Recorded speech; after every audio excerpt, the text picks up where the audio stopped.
Thank you guys for coming back to another episode of Cobra TV, and I am excited today to tell you that we've got Daniel from Crane Balls back on the show again to talk about Planet Nomads, to talk about the early access, what's in it, what is actually in the survival mode, and what's in the creative mode. What work have they progressed on as far as graphics? We know they've made some massive improvements, and the launch date. When are we going to get this? How you doing, Daniel? Hey Cobra, thanks for the great introduction. It's good to be on Cobra TV once again. Oh, it's amazing. And what you're saying is true. We are nearing the early access launch, and we do have a date already, and I'm going to disclose it a little bit further in the show. Okay, anticipation. Yeah, that's right. Building the not hangover moment, but Yeah, that you gave us a little cliffhanger there. Cliffhanger, yeah, for some commercial break. And for the record, he hasn't actually told me just yet, so I'm waiting to hear it too. So you guys have been busy. I've been watching your blog, and you spoke a little bit about the survival mode that's going to be included in the early access, and that there's going to be a creative mode also that's included in the early access. And you've been given a couple pictures on a lava environment, lava biome, and some other biomes, new forest-looking pictures. So how's that going? I mean, the lava environment is... Mike, just a real quick question. Is that something that is like a lava world, or is that just another biome within the planet that we're going to start on? Yeah, we're still deciding whether to use the lava on the first planet, because it feels like it should be best used for a whole planet, which is really hot, and on the whole surface is like this, because it kind of doesn't make sense to have a planet which would be, have forests and desert, and suddenly there's a lava world spawning several kilometers away. So that's the reality thing. But on the other hand, it would be really cool to have it already in the early access. So we're gonna see. It's gonna be a surprise, and possibly a quest to find it on the planet. Oh, that's cool. And as you mentioned, yeah, we have updated the visuals of, the whole Planet Nomads basically. Even the building blocks are getting some polish, but most of all the environments, right, with the camera effects. And so pretty much this week we're gonna have the biomes that we already introduced in the alpha, which would be the deep forest and green forest, desert, Arctic tundra. Tundra and Arctic, and I hope I'm not missing. There's jungle. Uh-huh. So all of that is going to be ready this week, and then we are hoping to have one or two new ones already created with the new effects in mind. Because yeah, so, and PBR shaders on the floor. So if you look into the lava, in the details, it really, the ground is really plastic. It's not just a plane anymore, so it looks very... there are many details in that, and that's because of the PBR shader, because we could use several textures for it, several materials all mixed together, and we're going to use glow for the lava, so it will actually look really hot.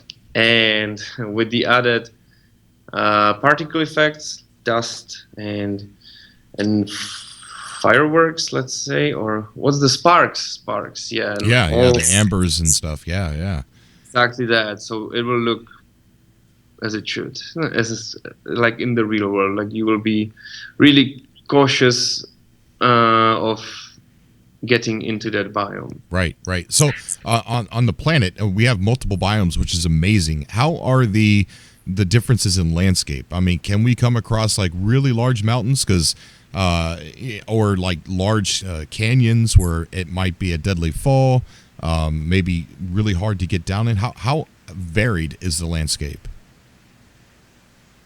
So what I've seen on Kuba's screen is, like, now he's working on the tundra, and there are some huge mountains over there. Like, you can really see them as mountain ranges spanning all over the horizon. So that biome will be really rocky or mountainous. Right, yeah. And then you have the biome we call Badlands, and that's more about having those canyons. Just pretty much like it reminds me of Grand Canyon in Colorado. Is it? I hope so. Yeah. So this type of biome with the canyons, and so there's going to be canyons in the Badlands. Okay. And then jungles will be, more flat like. Right. So basically the whole topography depends on the biome. On the biome. There sounds like there's an amazing amount of variation within the landscapes. That's good. That's really good. So with the survival mode, let's go ahead and talk about the early access. The survival mode. What can we expect? What can you tell us about the survival mode? Yeah, so in the alpha we only had creative, and we have now, I think it was like 2 weeks ago, we separated the two, the survival and creative, more like in the game, technically speaking. And in survival, as you would expect, so death has been introduced. There are many types of conditions that are incompatible with life. So basically, what you're like the basic line is that you need to keep yourself fed and watered, if I put it like that. Right. But that's just the basics, and then you have your stamina that you have to keep an eye on, and when that runs out, you can't really move. And basically, so you have this, you have your body that you have to take care of, and there are events that can lead to, like being, radiated. It will get you radiation sickness, and everything from there starts to deteriorate. So your health points are going to start decreasing, okay, as well as your stamina. But that's just one of the things, and then you can have a concussion or head injury, like coming away from the radiation. So that's another thing that can happen. So you're gonna have your vision impaired because of that, or you're gonna be really hungry, and your health will start deteriorating. And all these characteristics that you have, they are all intertwined and affect each other. And if they are not balanced, or if they are low, then you start gonna having these negative conditions, like I said, hunger or thirst. Right. And so you have to conserve. Like, so if the harder you work, the more all of these things are going to start to deteriorate. So if you are doing a lot of running, your food levels, you're going to need to replenish them sooner. So what you're saying is, if you walk and you keep calm, you could possibly conserve a lot of that energy, right? Yeah, you could do that. But at the same time, your oxygen levels might be running low, and you might need to run. So therefore, all your levels are going to be going down, but you might be getting somewhere to where you can actually breathe again real fast, but you're weighing out your options on whether it's beneficial to run or not. That's really awesome. It's going to be a series of quick decisions, and basically weighing which way to go and what things to do.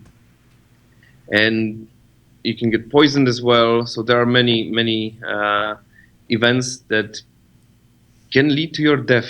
And then it's the falls of the mountains that we talked about. Yeah. Like if you have a jetpack which can slow down the fall, but it has energy. It has limited energy, so better be wise about that. And then there are animals. There are going to be, like, we've already introduced 6 of them in the past, but they are getting reworked. I mean, armadillo is good, but the deer and the cow, well, alien deer and alien cow, we still have to come up with good names. Right. They got reworked, and they are looking amazing compared to their old evolution versions. Awesome. And they are another source of your possible death. So the armadillo, he'll be throwing rocks at you, and he can, even if you hide on a tree, it can destroy the trees. Oh wow. And then, like I mentioned, if your body is not in good balance, in good shape, the animals, they are going to feel it basically, or smell it, sense it, and you will be a easier prey for them. So not only can you die of dehydration or something like that, but even the animals will be more aggressive towards you if you are not in good shape. Oh wow. That's really cool, man. So if you're having a bad time, an animal might, or if you're in decent shape, they might leave you alone. But if you're weak, they might prey on you. That's awesome. Exactly.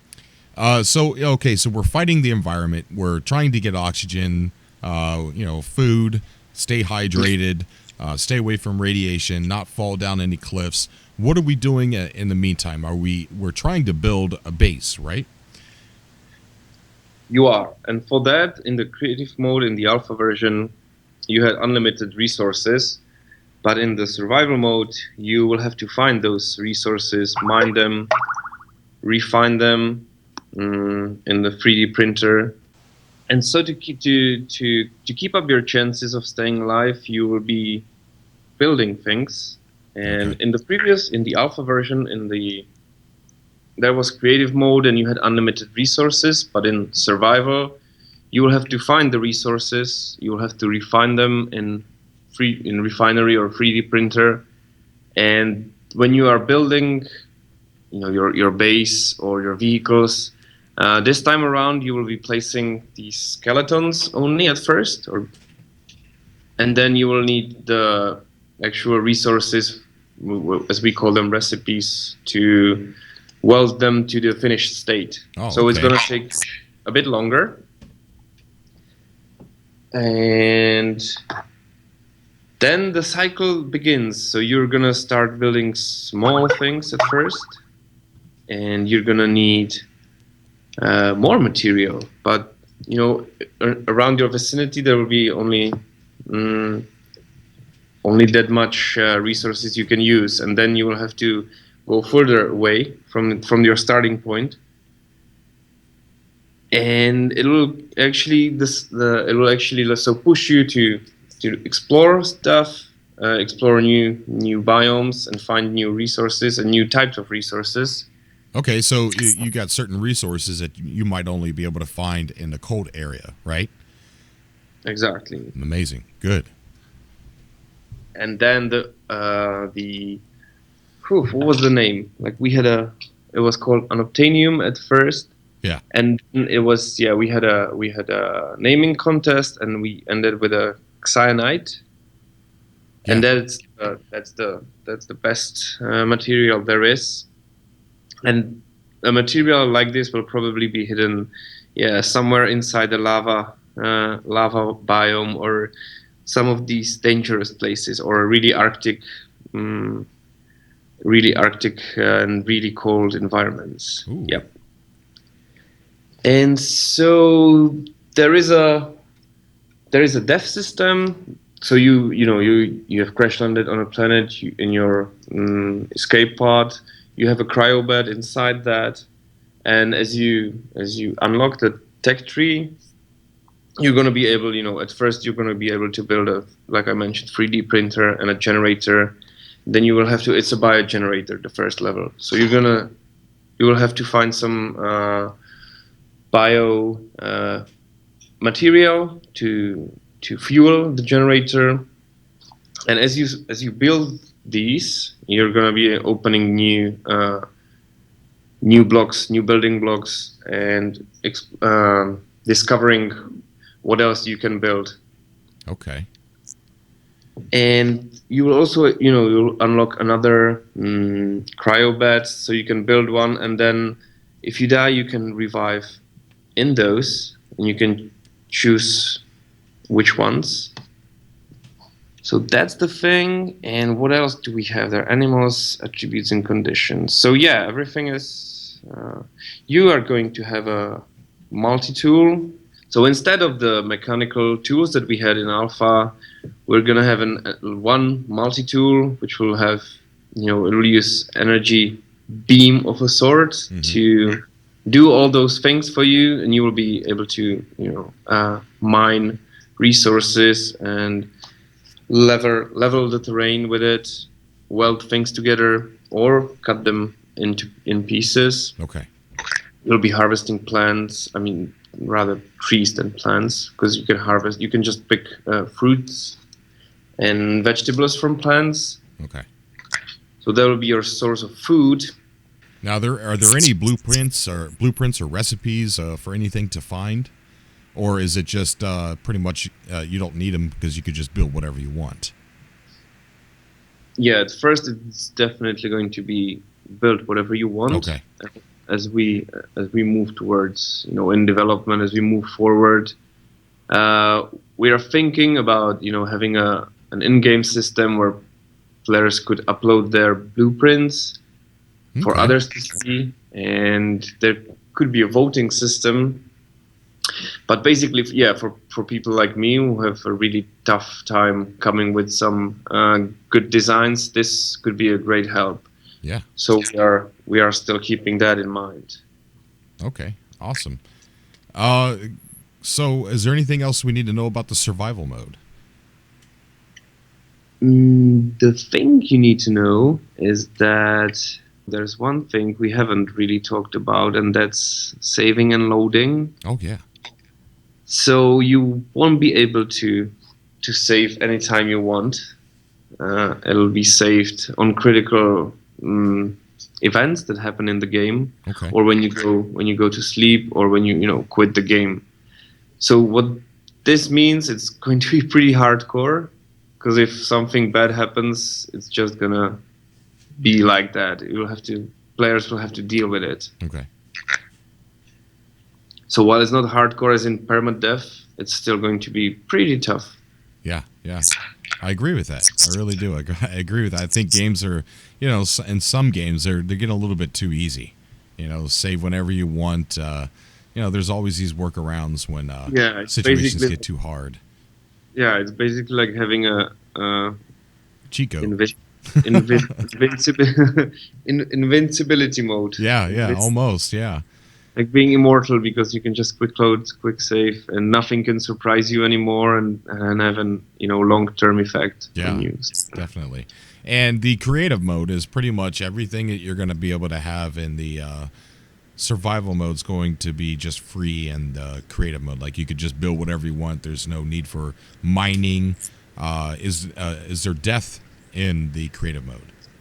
Yes, certainly not death. Okay. Only through console, basically. So if something happens that the player cannot move, or for instance, or something, so they can kill themselves and respawn, but that's pretty much dead. Like, they will be immortal.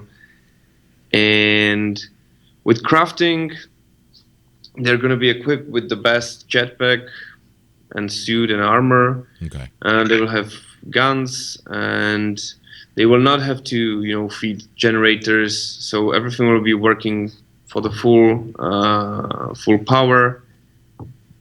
And they will not need resources, so they can build, big things, and it'll be faster, the creation, because there won't be any need for welding. And the whole tech tree will be open.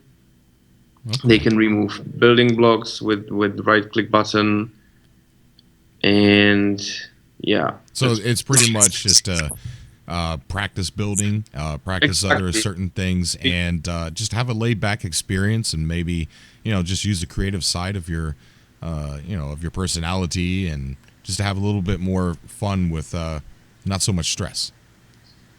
Exactly. Those things, like you can enjoy yourselves in a more relaxed way. There won't be animals, because we want people to experience them live, as I say. So in the creative, there will be that relax mode, and also it'll be a good place to figure out the best design for something, and then in the survival already what to build and what will work best. Right. So at the end, I'm going to ask you two pretty tough questions for you, and you could just simply just decline to answer them. I think that'll make it more mysterious if you don't want to, but they're going to be pretty tough ones. And I've asked you these two questions before, so we're going to ask them again at the end. Is there anything about the early access that you would like to elaborate more on? So it's basically our greatest fears or anticipation is that basically it's going to be the first version of Planet Nomads and of the survival, and we are already working on underground caves and on a system of spawning world objects in them. Okay. But it might not get into the into the initial early access. There's water already and water biomes. Okay. They might not get into the early access. So basically, there's a long, way ahead of us and of Planet Nomads, and we're worried that if the initial version is you can't really do much in that. It's another one of those early access games that never get completed. So that's our greatest worry, and I can assure you it's not going to be that. Oh, that's clearly evident, seeing how you guys are probably the most transparent developers I've ever witnessed. You do the nomadic journals, you got the Trello, where you're posting stuff that you guys are adding to the game or working on. You upload blog posts on a regular basis. I mean, you are the most transparent developers I've ever witnessed, hands down. Yeah, it's really something that we've valued since the very beginning. Yeah. It was something that we wanted to do and to not work, but to basically have a peek into development and be honest about the features, about what's happening and stuff like that, and as transparent as possible. Right. Speaking of things that might not be in early access, what about the weather effects? Are those going to be in early access? The lightning, the thunder, the snowing, and the asteroids you guys talked about a while back, like the asteroid storms or whatever. Yeah, so there will be rain and snow as particle effects. There will be fog, possibly acid rain as well. Okay. But that's why that's exactly one of the examples. It's going to be version 1. It's gonna look good, but it's going to look even better as we work more on that. Because right now, we have a feature lockdown next week and ending next week. Or actually this week when you are seeing this, so it's this week, and we cannot add anything else, and we're going to focus on bug fixes and having not stable. It's already pretty stable, but get rid of those little annoying things that would make the launch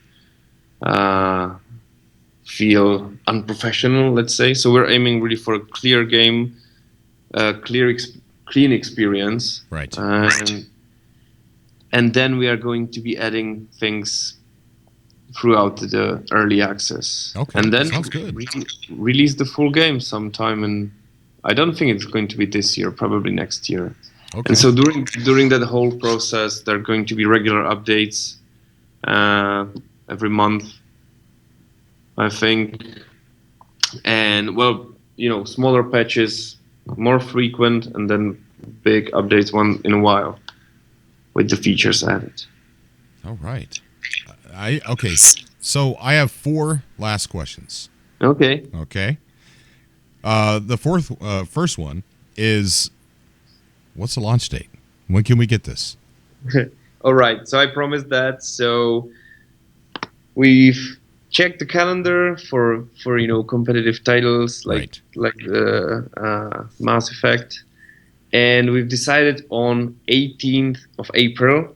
It's going to be Tuesday, right after Easter holidays, and the game is going to be available to the public, to everyone who wishes to give it a go. Awesome. And it's really something, like, after 2 years of development, it's really something we're like looking forward to. Scared a little, but it has to be done, and we are really can't wait to people to experience what we are creating here every day. Yes. I cannot wait to see your game completely. Well, it's not going to be completely done, but to see the main vision that you guys have been working on finally released. I was excited when you guys released just the bare bones.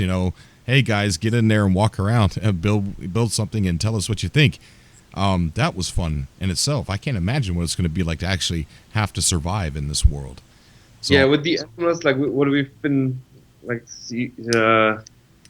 doing with them and to them, it's already a whole different level of fun compared to the first one. Yeah. Okay. Well, that sounds amazing. So these next 3 questions, you can decline them if you'd like. I know that 2 of them have been a hush-hush topic for you. And, I'm doing an interview. People expect me to kind of ask these questions, so I got to at least try.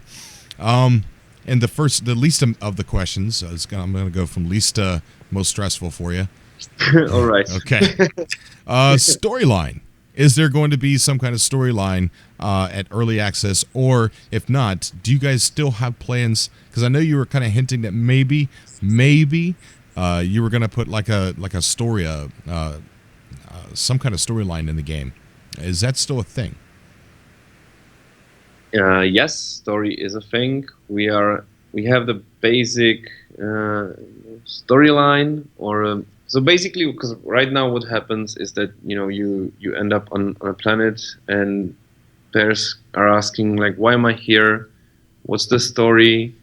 What's going to happen next? And that's exactly the good questions to ask. And we are not going to answer them like before, but the players are going to look for the answers themselves. Amazing. Inside the game. That is exactly the answer I was hoping for. Awesome. Good. Okay, so you might think that this is going to be like the worst one, but it's not. The last one is going to be the worst, or most stressful, I guess I should say, not worst. Multiplayer, co-op, or anything. How are you guys coming along on that? Do you want to comment on that? Yeah, it's tough having six developers, basically 6 coders. So it's been iced at this point, and we're gonna revisit that in the months to come after the early access. So it's not off the table. It's just it's on a different table, and it's going to be a while before you get over there. Yeah, basically. Because basically what happens with multiplayer is that everything is going to take 3 times more time. Right. And it's something, if we want to ship the game as we promised or close to that, yes. Then we are not able to add multiplayer at this point. Right. So don't hold your breath, everybody. It could happen. It might not happen.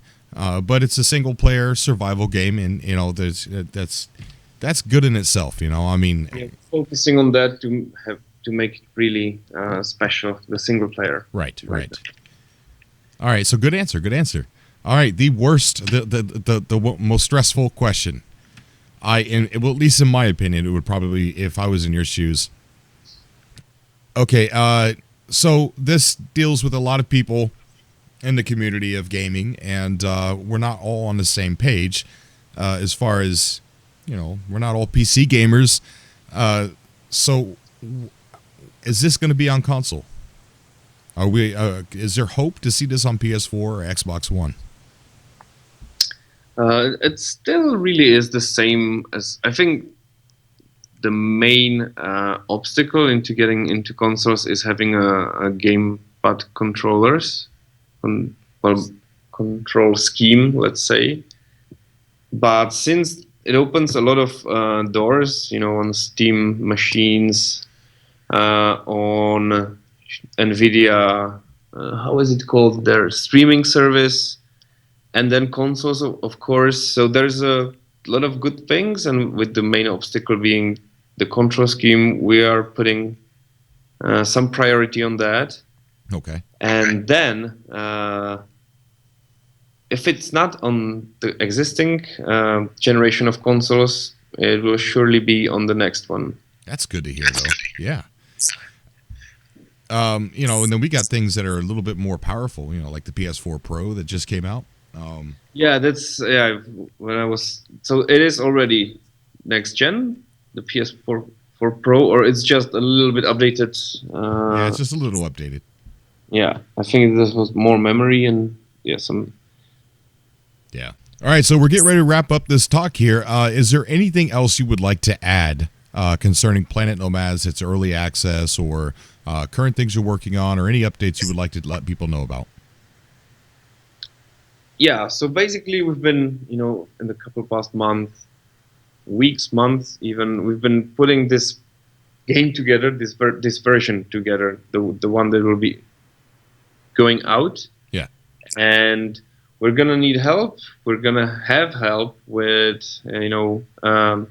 Alpha Nomads, who backed the game on Kickstarter or pre-ordered on the website. And so they are going to, so there will be an update with very much the early access, the initial early access version, because right now, like I mentioned, we have a feature lockdown, which means we are not adding any new features. Right. At this point, we are polishing everything and fixing bugs, bug hunting, and we are going to have Alpha Nomads test the game and tell us what is working and what is not working. And that version, that update, is going to go out in March, mid to late March. We're going to do a round of testing, and off we go to Steam in April 18th, and we're going to see what happens then. Awesome.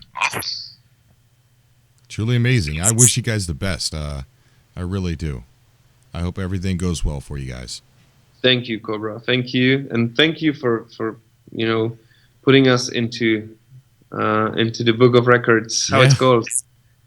That's pretty amazing, isn't it? They didn't even contact me to let me know, and then as soon as I seen that, I couldn't wait to tell you guys.